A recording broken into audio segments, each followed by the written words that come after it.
The food service, hospitality, and retail industries are evolving in ways you've never heard of until now. Hosted by global industry technovator Rob Grimes and powered by the IFBTA, TechBytes is your go-to podcast, putting technology innovation and trends on the menu. So welcome to another version of TechBytes, and let's call this the Asia Pacific version. This is the second year, actually, that we've been at NRF Asia, and actually it's the second year of NRF Asia. And of course, the IFBTA has a relationship with the NRF, and we do the food service, or I think they're calling it now retail food or food and retail. Food innovation. Zone, Fizz. Well, it was Fizz, but I think it's got a new name. But anyway, so as always, it's great to run into people, especially ones who live like right across the river from where we're at, but you got to see them in Singapore, right? Fly around the world to see you. So meet Jill Dvorak, who is the Senior Vice President of the National Retail Federation, NRF, and she is the SVP of Content. What is content? You're probably asking. Yeah, well, go ahead. Okay. There's a lot that goes into content. When we mean content, we mean education or things that appear on stage. So it could be live on our stage. It could be live webinars. It could be live on our website. Really any one-to-many or one-to-one content that we put out. So I'm not responsible for the website content, the press releases and all of that. We have many more qualified people to do that. But when it comes to teaching retailers things, connecting with retailers on opportunities they have, new connections, and really just leading the way in what's new in the tech world, that's where we step in and create content for them. So first of all, there's a couple things you just said there. So the last thing you said was what's new in a tech world. Well, obviously the content that comes out from the NRF is a lot more than tech. Yeah, absolutely. Although tech seems to be driving a lot of the things. Tech drives so much of the experience for the customers. So, you might just want to have a new POS. Well, the point of sale at your store is backed by tech, right? It's connected to your CDP. It's connected to all of the back end systems. So without that, sadly, I'm old enough to remember the days when systems weren't connected, weren't digital, were paper and receipts and things like that. But now everything's technology. So are you a technophile? I'm a Gen Xer. So I think I'm digitally native, but I'm also in the world where my first adulthood experience all included technology. All includes tech. So we know that tech drives a lot of the content in the conferences. And, I'm not so sure, quite frankly, that everybody knows the extent of which the NRF, shares content, but actually reaches out and engages with the different industries and the different segments you serve. Maybe we could just do a quick one on that, because I'm not so sure people realize how wide and deep it is. And actually, why are we even sitting here in Asia? Why are we here in Asia? It's a great question. So NRF is National Retail Federation. Obviously, we're taking that global, hence being in APAC right now. That's for a few reasons. It doesn't matter which national it is, right? Exactly. We choose a nation. Right now, there's just such growth and opportunity in this APAC region. It would be unbelievably silly to ignore something just so ripe with constant consumer changes, consumer connection.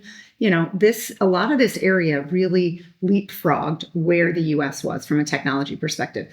They didn't have the computers, the PCs, right? They leapfrogged into cell phones. So they leapfrogged into these connected apps before we all had cell phones. So really from kind of a technology adoption and aggression perspective, this area is light years of kind of further along. Hey, you should just be giving my speeches, right? No. When you talk about Asia, and I say this all the time. So in the restaurant industry, it took us forever to get to handheld computers. But over here, they had handheld computers like in Japan, 20 years ago, taking orders at tableside. But that's because we had these preset terminals. What you just said is exactly the case. Why they have so many cloud-based products, because why they went wireless, quicker, because the infrastructure was there, but also they were behind, and then they got ahead. So when they had to select what they needed now in retail, you're selecting the newest technologies, and so many of those technologies, especially hardware and the infrastructure pieces, come out of Asia. Yep, they absolutely do. And it's,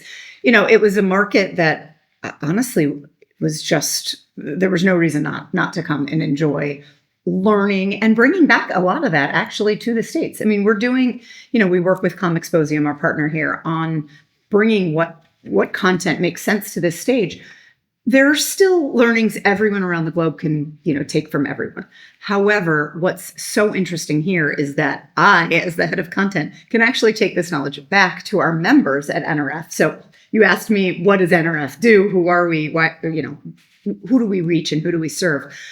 NRF services every retailer out there. Right now, what's the definition of a retailer? Great question. For our research purposes and kind of data purposes, we include all, direct-to-consumer businesses. We include grocery stores. We include chain restaurants. You actually have a group that is focused on chain restaurants, right? Yep. NCCR, Chain National Council on Chain Restaurants. Thank you. Alphabet soup in DC, isn't it? So we include that. Really, we include any purchase outside of gas stations. Buying the gas. We include the convenience store piece, but we don't include the gasoline piece. And we don't include car purchases, or travel or other things like that. Yeah, but you have the connectivity to the gasoline piece. Exactly. And what was the other part? You don't do car purchases? We don't do car purchases. So you don't consider it like... auto.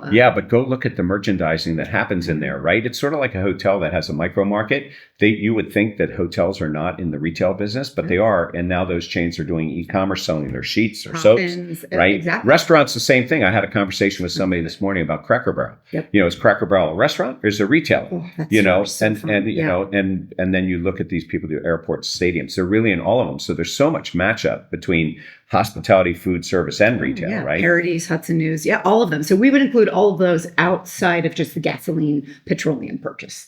So that's all retail. Really, you're selling something to someone, not to a business. So it's really right. easy. Now, you use the example that you come out here and you bring it home, right? Yeah. But in reality, your membership. But by the way, I'm going to assume it a little bit broader. Your membership is not just the retailers themselves, but it's also the suppliers. I went to a private equity investor thing last night. It's the whole community that's interested in retail. So if you think about it that way, you may be bringing it home, but actually you're helping them as they expand overseas because there's so many retailers that are international. There are international ones that come into North America. Yep. And so that's, part of the scope, right? Of you brought education out here as well, but of course you have to tailor it to the environment. Exactly. I mean, this is, we talk about diversity a lot in the United States, but when you come to the APAC region and just see how many hundreds of languages and hundreds, if not thousands, I've heard now, of ethnicities, it's truly a very, very different story. And the localization here is far more complex than we understand in the States. And there are incredible companies who've come here. I just walked out of the Sam's Club keynote where, they started with 4 clubs. They had that for, a few years. Now they're over 500. And you absolutely can succeed in both of the markets. But the NRF membership, in the United States, it's made up, we do have members from 45 countries. So it truly is already global. But this just allows us a lot more time and, a way to invest kind of in our people and bring it back to our members. Right. And it's more than just, a lot of times people think of associations as lobbying, right? So it's more than really the lobbying. Of course, that's important. Sure. But, it's really about the education. It's about bringing people together, the networking, creating opportunities. So there's so many different things. And of course, we know that, you add on top of it the whole e-commerce world that really just exploded, right? And you guys are even in some conferences like was it reverse logistics? Yeah. I didn't even know what that was. And I just happened to go out and take a look at this. And I'm like, what is that? But I get it, right? By the way, if you don't know, what is reverse logistics? Reverse logistics. It's essentially everything that happens post-purchase. So once you click buy on an add to cart if it's e-commerce, or you buy it in the store, what happens afterwards? What happens if you need to return it? Something's broken. Do you refurbish it? What does the brand do? What does the manufacturer do? Do they resell it? Do they look at, returning it back if they're the middleman, if it's a Best Buy? What does Best Buy do with that? Do they resell it? That's a whole business in itself, right? Entire business. And there's a lot of money involved in that. Tons of cost. And it's got to be factored into the cost of the goods and the margins, right? Exactly. Because, people advertise all the time, return it for free. within, well, free is not really free, Right. so. And every touch that a retailer does to the product or a UPS, a partner of theirs does, adds cost. So how can you, number one, make it easy for the customer if they do want to return, replace, trade in, exchange, et cetera, because obviously that continues to increase conversion rates of who will actually buy your product. So once you make it easy to return, you then also want to mitigate the cost structure based on how many touches you have. If you have 10 people touch it, that's, a point per touch. It's really adding something to the bottom line in a negative way. So if you have such a diverse audience, and by the way, I would tell you that one of the things that I learned, when I leave, the US, is I learned things also about, what the subjects are. So, diversity, may or may not be, the thing right now, maybe in North America, but you get supply chain, you get sustainability for sure, waste, even how equipment is manufactured and disposed of in certain parts of the world, and these things become, and then of course, then you have the other types of things, like the regulations around the world, especially in e-commerce transactions. So it really is a very complex environment, as you think about that out there. So let me ask you this, and then we're going to take a break for a second. We're going to shift into some things right here, why we're sitting here, right? Okay, but, you have a tough job. So how you can't be doing this by yourself, right? Mm-hmm. So how do you know what is relevant, current, and forward thinking, that the conference is every bit as important as going to the marketplace or a trade show? I'm sure that there are people that go to both, and I'm sure there are people that go to one or the other, right? Agreed. So how do you, and you have sessions on the floor versus the sessions up.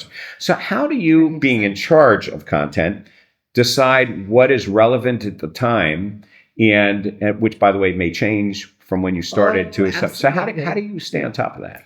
It's a really good question. Clearly, it's a moving mark.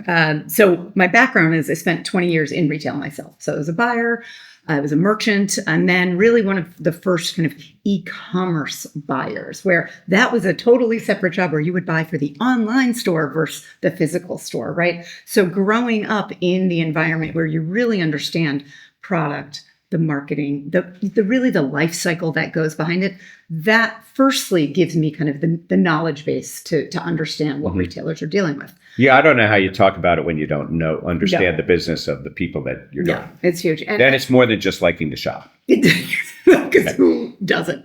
I do a lot of, I call it we research. Always say everybody eats. Everybody eats. Yep. I call it a lot of research. My husband calls it something else. But, a big part of my job, in addition to kind of heading up the content piece, is that I manage 2 of our executive level councils at NRF. So NRF is a membership-based organization where a company joins. So it could be an individual who joins NRF as a member. Therefore, the entire company is now a member. So I'll give the example of Walmart. If their CEO or CFO decides to join, now everyone who works at Walmart, all the way from, the stock workers to the corporate office, they're all members. Now, that is a broad swath to try to serve, of course, and we do it. This is like a one-to-many. Exactly, it is. And two of the most informative roles at a retailer from a content perspective are the digital leaders, kind of the e-commerce leaders, and also the marketing leaders. So the chief marketing officers and the chief e-commerce or digital officers. So those councils are made up of our members that we, select, and they give their time and their energy and their thoughts. And we meet, if not more than monthly with the executive teams of that, at least monthly, and then a lot of times in person throughout the year. They are constantly giving me their challenges, their opportunities, their wins, things they need help with. And that's on the marketing. On the marketing. So Christopher Thomas Moore, who a year ago we actually had on the podcast from here because he shows up everywhere. Hi, CTM. But there you go. He has a hotel background, by the way. Nice. A lot of people do not know that, right? Hospitality makes great. Right. So he does. And but I understand that he's one of your leaders that you go to, which actually helps to represent us a little bit there. Exactly. But so you get feedback from them on what's relevant or what their pain points are to get thought leadership. Exactly. So what are the other areas? So the other way we do it is for each show that we have. So that's just a constant 365 engagement with those communities. And then throughout NRF, we have a CIO council run by a peer of mine. We have, a cybersecurity, a loss prevention. So you name a potential group in retail or, a job title. We typically will have a council and a subject matter expert for that. We should put somebody from your CIO council on our board. Okay. We do that with every industry we work with. Like Marriott's on our board from, one, and we have somebody from C-Store. CIO council. So we should talk about that, right? But that's content. That's not under you, Jessica, right? So that's council. So it's council. Still under some councils, just those. We'll provide counsel on that. I'll talk to my counsel. So outside of that 365 engagement, what the other ways we connect are all of our individual shows that we have: Big Show, Protect, Nexus, NRF Rev, so on and so forth. How many shows or events do you have a year? Oh, goodness, that's a great question. I think we're around 7 right now. They're major things, They're right? Major. I mean, look, we're at 40,000 in New York. We're just close to 10,000 here in APAC. We're, close to 3,000 in Dallas in 2 weeks for NRF Protect. So let's see, if you have 7, so the IFBTA participates in 1 now. We hope to be 3 between the 3. But so you're really covering the major areas. We really try to just represent and go as deep as possible into those topics. And that's on top of the webinars and everything else that you're producing, right? And it's really, serving up content. I always use kind of the college level courses as my barometer. Serving up content at a 100 level, fine. That's helpful to someone. I will tell you the councils I manage, whether it's our board or any of the others, they are the experts. So honestly, the hardest part of my job is serving up relevant, motivating, insightful content to the experts in their field. How am I going to teach the digital leader of Walmart? How do you measure whether you were successful in that? It can't just be by attendance. It's qualitative and quantitative. It's very hard to get people to give, quantitative feedback, rate things in the app. A lot of it is me talking to them and, knowing these people 10, 20 years now, they're not afraid to tell me if, we missed the mark, Right. But you got to know sometimes, when you have people that you work with all the time who are dedicated, what you need to hear from other people that, absolutely, are showing up, but maybe you don't. It's sort of like when a person doesn't give feedback and they have a bad experience, exactly. Right? It's confirmation. You want to know, right? So yeah, we also pull together for every one of these shows I mentioned, we have an advisory board. So a lot of it is made up of the council members that sit on those councils. And then a lot of it is made up of either industry partners, including regional people, right? When you're doing something like this. So for APAC, I believe we had 2 NRF, American based on the entire advisory board of more than 30. That's so great. It was incredibly regionally focused. The team would kind of come up with themes and things. We'd all talk about them together. And, sometimes there's a huge issue in one country or region, and it's not an issue somewhere else. So how do you treat that? Do you do that in a breakout where it's just about, like today, we have a breakout room just on Indonesia. Indonesia alone has, I think it's hundreds, if not thousands of islands and dialects.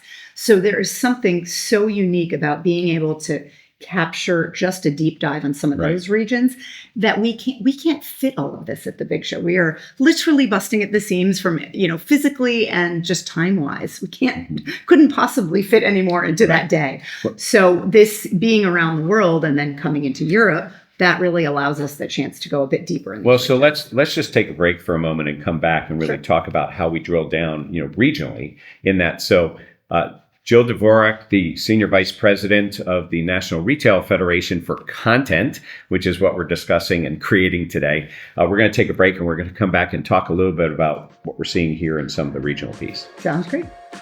With the rapid expansion of technology in the food and beverage industries, finding the right supplier can become overwhelming and complicated.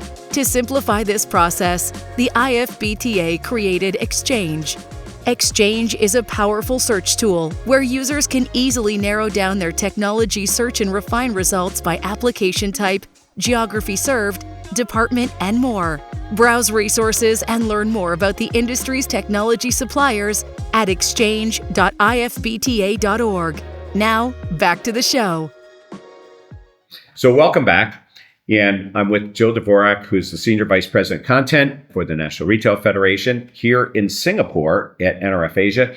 And we're having a conversation about how do you come up with relevant content. By the way, there was one thing that you said right before we took the break that I put it in the back of my head. You said something about somehow you tied in students in there.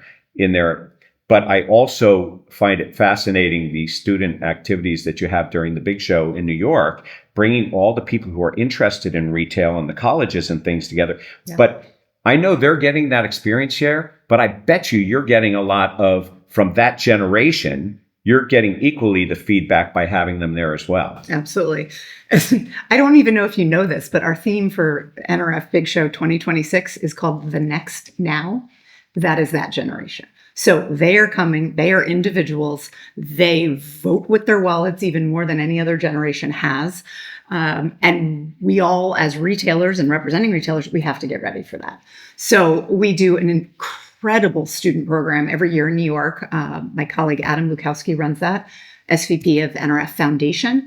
Not only do they do grants throughout the year, but they involve both undergraduate and graduate level courses, teaching, and they have an incredible certification process for retailers. So they have things that retailers can members can come in and take, things like de-escalation. You know, that was a huge issue during COVID. If someone didn't want to wear a mask or did, or there was tense, it was a big thing. It was a huge thing. So how do you have training for retailers if they don't have the interesting thing about that, so I saw them in the hotel where I was staying at the Marquis, and I made myself a mental note that I might like to drop in and sort of see what they're doing, because other associations like the National Restaurant Association has Pro Start for high schoolers, and there's 200,000 high schoolers that participate. I didn't know there were 200,000, but I mean, it's a fascinating program. Of course, you have all your colleges and universities in Cree. And there's actually a tech group in there.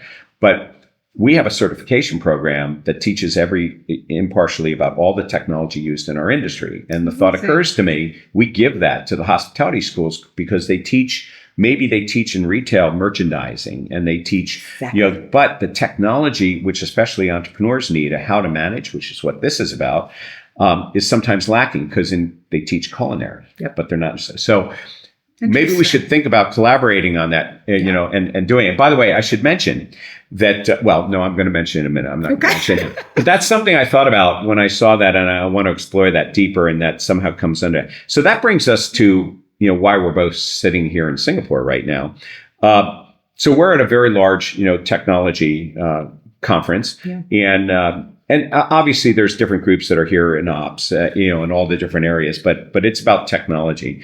And one of the things I was curious about is, in your eyes, when you're walking around, is there something here, or what do you see? Okay, AI, I'm tired of it, but okay. We just got through 11 minutes? I know. Usually I say that. I'll say, how long does it take? But that is a theme of a lot of sessions, and a few of the sessions I attended here. And I actually sat in a couple, and I learned, by the way, that the next generation, is actually going back to bricks and mortar stores, which I found very fascinating, that they not only do the e-commerce and everything is mobile, but they're doing it. I thought, okay, that's sort of interesting.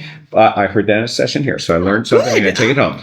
We have the best content. But so when you said that you want to see what you're going to bring home, what are your takeaways so far from here, either on the floor at the conference? Yeah, a great question. I mean, you're right. AI is absolutely everywhere. What matters is, AI is another technology, right? I mean, that's all it is.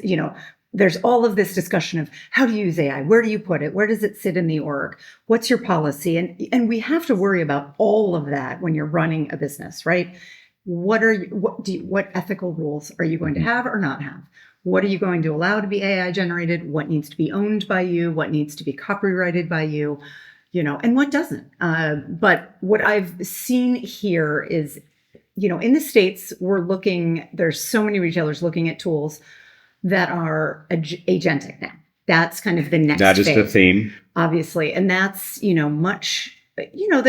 people are tiptoeing into it. There are a lot of companies already working with it, but nobody came out and raised their hand 3 years ago saying, I'm working with AI. Mm-hmm. It's just now that so much money and investment is going there, and it's now out to the masses for free, right? If you didn't have ChatGPT and Claude and all of that, Copilot out for free to all of the users, right? Businesses are but always in our running industries technology. collectively, I tell people that maybe the subject came up because people were concerned about it, but in reality, they really shouldn't be the subject. It just should be embedded in what they're using. 100%. And I see that down on the floor here. Yep. Now, one of the things I also learn about is that some of the best ways as an association, right? Some of the best ways to show thought leadership is actually to use the technology yourself.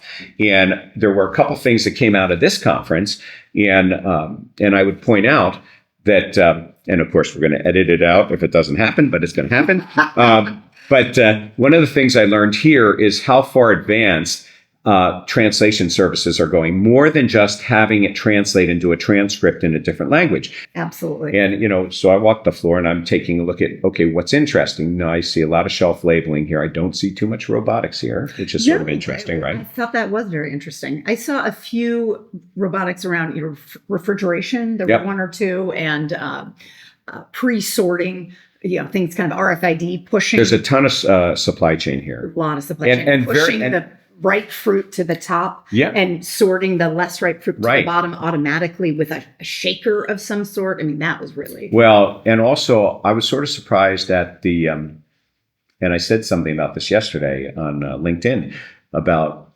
the lack of point of sale. Last year, there was more point of sale. I didn't say point of sale is not here. It is absolutely here, but it's not a main theme. It seems like supply chain is a huge theme, and obviously digital connectivity, AI is a big theme. The signage is a big theme. And when I think last year to this year, some of the things that I saw in the booths, a lot of kiosks that are here. But it's sort of different. Unfortunately, I wasn't here last year. I hadn't come back to NRF quite yet. I started back in August. And I will say Welcome back. Thank you. It's great to be back. Are you a rerun? No, you're not a rerun. You're a repeat. I'm a boomerang. A boomerang. That's the right word. Maybe in my 60s, I'll be a rerun. But what's really interesting is I did some, research, shopping here in Singapore, and I have yet to see a cash wrap. So in the boutiques, in the restaurants, in the, I guess at a coffee bar, I've transacted. There is technically a cash wrap there. But so far, all of the experiences, you are handing someone your card or tapping with your phone while you're standing in the middle of the store. It's all contactless, and it was before COVID. Exactly. So I do think perhaps the point of sale partners are, they're embedded. Trying to show up maybe in a different way. And now it's less of the hardware in the store. It's much more of the what's in the cloud, how's it connected to your database. I bought something at Tory Burch, and within 2 minutes I had the text. I never signed up for the text, but they knew. Of course they because they connected. People just forget all the things that are available to them that they don't realize how things are connected. Yep. So before we wrap up, and by the way, I have this strange feeling we're going to have some other conversations during the course of the year because there's a lot of touch points and connection points here. So since you were doing your research here, was there something that you saw here that you just said to yourself, gee, I wish that they had that, back home? Ooh, that is it can be anything. Really it doesn't have to be, question. Honestly, I think the best thing I saw is when I walk the floor, I think of it as a retailer, right? I'm trying to buy for the business I used to run. Right. Walking the floor, it's twofold. One, retailers are talking to each other on the floor. That never used to happen in a merchant-led, paper-led environment because everything was secretive. Who your buyers, who your merchants, the factories you used, all of that was proprietary and secret. Everything now being digitally facing, you can see a lot of stuff from source code. There are very few secrets of partners and vendors anymore. What's really amazing, though, is walking the floor and looking at all these technologies. As a retailer, there are so few things you have to build now. The build versus buy conversation. Absolutely. Never all in one versus best of breed, by the way. And now, because they're all connected, you have the choice. That, as a retailer walking this floor, I'm like, oh my God, there's a solution for that. There's a solve for that. And that, once you're a retailer, every holiday you start twitching. Every Monday morning you have that PTSD. Every Black Friday, you're bred to kind of think like that. And to have a solution where I could just point across the aisle and say, You worked with them, they shrug their shoulders, say, no, not yet. You know it's not going to matter. You have to believe, by the way, we just sort of wrap up with this, that is a great insight, because I think that people don't realize how much is actually available and they don't go look for it. Agreed. And until if they they're need it and it's too but late. You see, the thing is this, is when I have a conversation with somebody and they go, wouldn't it be great if, I usually stop, take a moment, I say, okay, let's just go ahead and search that really quick. Because if we just thought of it, I can't believe we're the only ones. And by the way, when we come up with the thing that we're the only one, we are going to immediately get the URL. We are going to go ahead and go in business together. And we're going to do this. And then we're going to be on the marketing council, and we're going to be on all the other councils that you lead, right? Into ChatGPT so that everyone else knows where to find us. But not to come to us to buy us. So Jill, it's been like a real pleasure to have this. Hopefully the start of many conversations. So Jill Dvorak, the Senior Vice President of Content for the National Retail Federation. We are here, and the IFPTA is thrilled to be participating again this year in NRF Asia. And then we have NRF Europe. And then, of course, we have the NRF Retail's big show at Javits with the Food Service Innovation Zone, Food Retail Innovation Zone coming up. But thank you for joining me on TechBytes and the IFPTA on this conversation. Thank you so much, Rob. And thanks to everyone for listening. This podcast is brought to you by the International Food and Beverage Technology Association. The IFPTA is the industry's voice of food service, hospitality, and retail technology, providing thought leadership as your single, impartial, and go-to resource. The IFPTA offers in-person and online communities to connect with your peers, the exchange, an all-encompassing global technology resource, and an industry-wide professional education and certification program. The bottom line is the IFPTA is your place to gather, learn, and share in conversations like the one we're having today. Thank you for joining us on this episode of TechBytes, powered by the IFPTA. I'm Rob Grimes, your host, and I look forward to taking our next bite of technology together.